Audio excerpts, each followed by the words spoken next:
का भरावे हेच तिच्या मनामध्ये मनगुटीवर भूत संचारलेलं होतं. एवढा अंगामध्ये ताप आहे, ताप आहे, ताप आहे, उतरत नाही आहे ताप.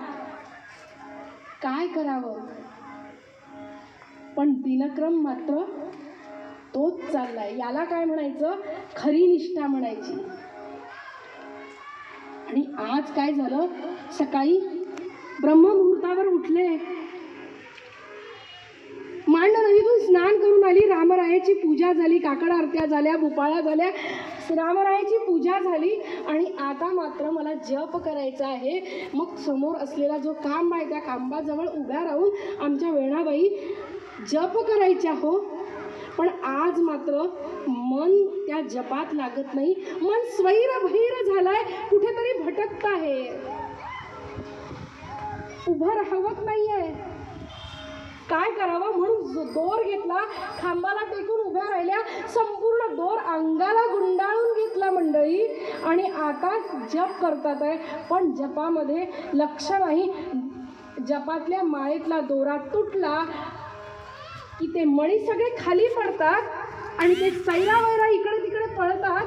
तद्वत आमच्या वेणाबाईंचा मनाची अवस्था अशी झाली. काय करावं रामराया?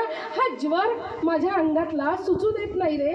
काय करू, काय करू? माझा उत्सवाची माझी तयारी व्हायची आहे.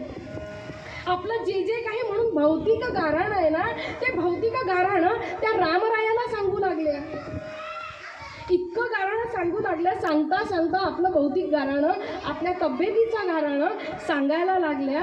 आणि समोर असलेला तो रामराया, त्या रामरायाच्या दोन्हीही नेत्रकमलातून अश्रूंच्या धारा व्हायला लागल्या. आणि अश्रूच्या धारा व्हायला लागलेल्या तोच पाहिल्या, तो दोर सोडून टाकला आणि त्या रामरायाच्या चरणावरती मस्तक ठेवलं. नाही रामराया, मी आता पुन्हा तुला माझं भौतिक गाऱ्हाणं सांगणार नाही. अरे, भगवंतासाठी रडणारे अनेक भक्त मी इथे पाहिले आहे म्हणे, पण एका भक्तासाठी भगवंतानं रडावं? मी यत्किंचित अशी भक्त आहे तुझी आणि तू माझ्यासाठी रडतो आहे? नाही रामराया, आता पुन्हा पुन्हा मी कधीच तुला माझं भौतिक गाऱ्हाणं तुझ्या पुढे मांडणार नाही बरं.